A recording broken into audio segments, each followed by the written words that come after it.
Ever stop to think about how different challenges in our lives might actually be, well, more connected than we realize? Yeah. Today, we're diving into a really fascinating area, this unexpected overlap between ADHD and PTSD in adults. Right. And it turns out this isn't just some random occurrence. It's actually a significant focus for researchers now. It really is. And understanding this link, well, it could really change how we approach diagnosis and support. Definitely. What's really brought this into focus is the increasing evidence showing that these two conditions frequently pop up together in adulthood. Okay. So we're looking at a 2025 systematic review today that pulls together findings from a whole bunch of studies and also a more specific 2020 study that focused just on veterans. Gotcha. Two key sources then. Exactly. And both give us some pretty crucial insights into how these conditions intersect. Right. So for you, the listener, our goal in this deep dive is basically to pull out the most important pieces of this puzzle. How do ADHD and PTSD actually weave together in adults? What are the real-world consequences of this overlap? Yeah. And what could it all mean for getting the right diagnosis and the most effective help? Yeah, and we want to make this clear and, insightful without getting totally bogged down in overly technical jargon. Exactly. Keep it accessible. If we just step back for a second, understanding this connection is actually quite vital for mental health care overall. How so? Well, it affects a significant number of people, and it has implications for pretty much everything, from how we first screen individuals to how we design treatment plans that actually work. Okay, that makes sense. So let's jump into a finding that might make you do a bit of a double take. Just how often do ADHD and PTSD show up together in adults? Right. Well, the 2025 systematic review really shines a light on this. When they crunched the data from, I think it was 21 different studies, Okay. they found that approximately 28%, nearly a third of adults who had PTSD, also met the criteria for ADHD. Wow, 28%. Yeah. Now flip that around. Okay. And you see that about 36% of adults who already have ADHD also screened positive for PTSD.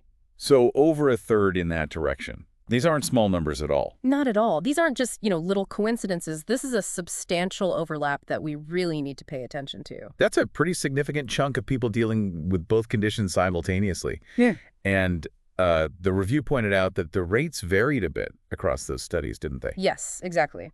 The range they found was between that 28% and 36%. Okay. And that variation, well, it could be down to a few things. The different groups of people they were studying, maybe the specific ways they were diagnosing the conditions in each study. Sure, methodological differences. Right. But even at the lower end of that range, 28%, that's still way, way higher than how common ADHD is in the general adult population. Which is usually estimated at. It's typically around 1 to 4%. So it really highlights how much more likely these conditions are to occur together than just by chance. That really puts it in perspective. Absolutely. And to kind of hammer this point home, there was an earlier study back in 2013 by Scholl and colleagues. They found that PTSD was more than 6 times more common in adults with ADHD, about 10% in their sample, compared to a group of healthy individuals where it was only about 1.6%. 6 times more common. Wow. Yeah. So that finding, even back then, was a really strong indicator of this important link we're talking about. Okay, so this overlap is clearly a real phenomenon it's established.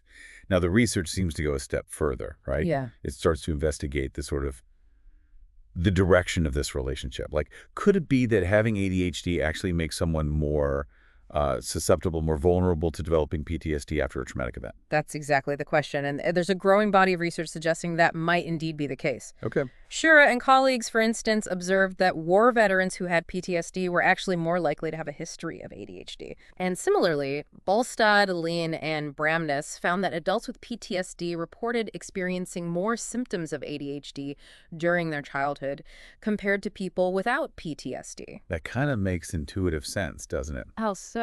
Well, if you think about some of the core challenges of ADHD, maybe impulsivity or difficulties with attention regulation, you could sort of imagine how those might inadvertently lead someone into riskier situations. Oh, right, where trauma exposure is more likely. Exactly. Or maybe how those traits might affect how someone processes and copes with a traumatic experience after it happens. That's a really insightful way to frame it. And we actually have more direct evidence from what they call prospective studies, ones that follow people over time. Okay, like tracking people before and after. Precisely. So in 2018, Howlett and colleagues looked at U.S. Army soldiers.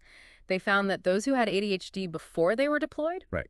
Pre-deployment. had a significantly higher chance of developing PTSD after their return. And this was even when the researchers took into account other known risk factors for PTSD. So they controlled for other things. Yes. They calculated something called an adjusted odds ratio, which came out to 2.13. Okay, and in simple terms, that means? It basically means they were more than twice as likely, over 2 times as likely to develop PTSD. That's a really strong statistical indicator. Wow. So it seems like having that pre-existing ADHD can act as this sort of independent factor that really ramps up the risk of PTSD after deployment. That feels like a crucial piece of information. It really is crucial for understanding who might be more vulnerable. Yeah.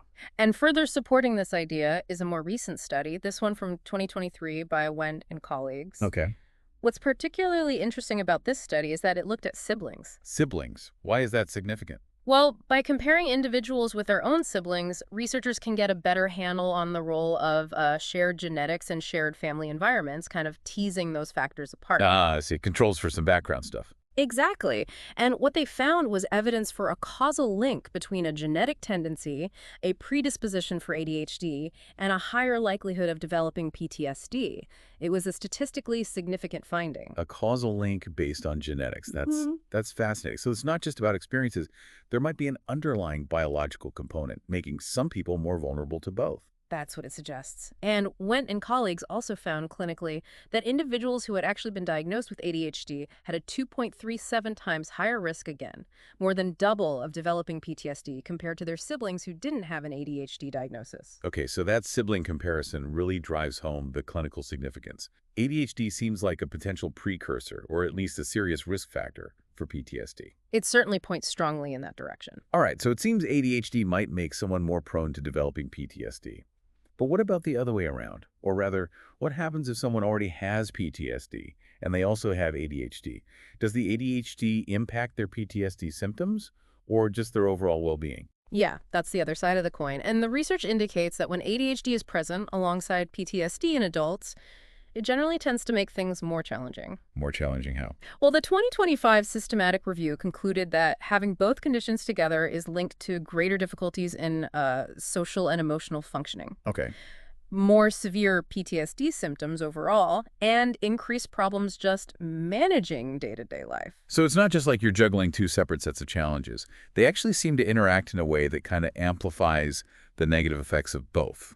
That's the concerning picture that seems to be emerging from the data, yes. Okay. For instance, there was a 2023 study by Knight and colleagues focusing specifically on veterans again. Right. They found that those veterans who had both ADHD and PTSD didn't perform as well on a cognitive task, one that required them to sequence information mentally compared to veterans who only had PTSD or only had ADHD.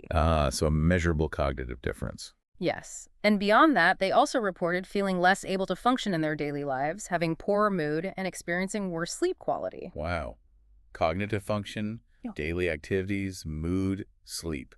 That's a pretty wide range of areas that seem to take a hit when these two conditions are comorbid. Precisely. And another study, this one from 2020 by Luderer and colleagues in Germany, Okay. they looked at people who were getting inpatient treatment for alcohol dependence.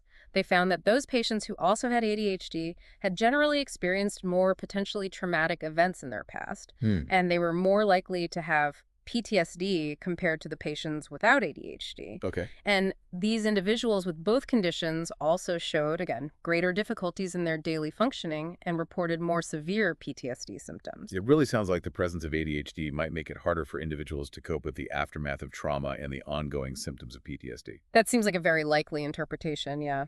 And a study from back in 2015 by Adams and colleagues, also on veterans, provided even finer detail on this. What did they find? They found that veterans with PTSD reported more issues with hyperactivity and restlessness, inattention and memory problems, and also impulsivity and emotional swings compared to veterans without PTSD. Okay, so PTSD itself was linked to some ADHD-like symptoms. Yes. But what was particularly notable was that among the veterans who had PTSD, Right. the severity of their inattention and memory problems specifically was a significant predictor of how severe their overall PTSD symptoms were. Ah, okay. So within that PTSD group, the ones struggling more with attention and memory also tended to have worse PTSD overall. Exactly. That really seems to point to a strong connection between those specific ADHD-related challenges and the actual impact or severity of the PTSD itself. It does. And this naturally brings us to a really important question. What could be the underlying reasons for this? Why the significant co-occurrence? Why do they seem to influence each other so much? Right. Is it just the result of difficult life experiences piling up, or could there be deeper, maybe shared mechanisms at play here? That leads us right into thinking about potential shared mechanisms, maybe even as we touched on at a genetic level. Okay. The research definitely touches on this idea, suggesting there might be some common biological pathways involved in both ADHD and PTSD. Interesting. What kind of pathways? Well, an early family-based study back in 2008 by Liu and colleagues suggested a possible link between one specific gene called CNR1 CNR1. Yeah. and the co-occurrence of ADHD and PTSD. Now, this is just one piece, but it hints that there might be a shared genetic vulnerability that makes some individuals more susceptible to developing either or both conditions. One gene. Yeah, I imagine it's just one small part of a very complex puzzle, but it's fascinating that researchers are starting to pinpoint specific genetic elements that might be involved. Absolutely. It's complex, but we're getting clues. And more recently, just this year, 2024, Song and colleagues conducted research that identified significant positive genetic links between PTSD and both ADHD, Okay. with a genetic correlation, RG, of 0.70, which is quite strong. Wow, 0.70 is high for genetic correlation. It really is. And they also found a link between PTSD and autism spectrum disorder, ASD, with an ARG of 0.34. And their findings also suggested that having a genetic predisposition for ADHD and ASD is linked to an increased risk of developing PTSD later on. So it's not necessarily one ADHD gene causing PTSD, but more like a shared genetic background that increases vulnerability to both, and maybe related conditions like ASD. That seems to be the picture emerging. It's less about single genes and more about complex networks of genetic predispositions interacting with environmental factors. Yeah. It shifts our understanding from purely environmental causes to a more nuanced biological environmental interaction. Okay, and that genetic correlation of 0.70 between PTSD and ADHD really underscores that biological link. And the ASD connection suggests potentially broader shared vulnerabilities across different neurodevelopmental and stress-related conditions. Precisely. Furthermore, a study in 2022 by Cow and colleagues also found evidence of this genetic overlap between ADHD and PTSD. But they also highlighted that there are distinct genetic components that seem to be unique to each disorder. So it's not entirely overlapping. There are shared parts and unique parts. Exactly. It suggests this complex interplay of shared vulnerabilities mixed with unique biological pathways for each condition. Okay, so it's definitely not as simple as one thing causing both, but rather this combination of shared predispositions and unique biological processes that contribute to developing and experiencing these conditions. That's right. And all of this, I mean, it has some pretty significant implications for how we think about diagnosis and treatment, doesn't it? It certainly does. The 2025 systematic review specifically makes the point that early diagnosis and effective treatment of ADHD may actually lower a person's risk of developing PTSD later in life. Wow.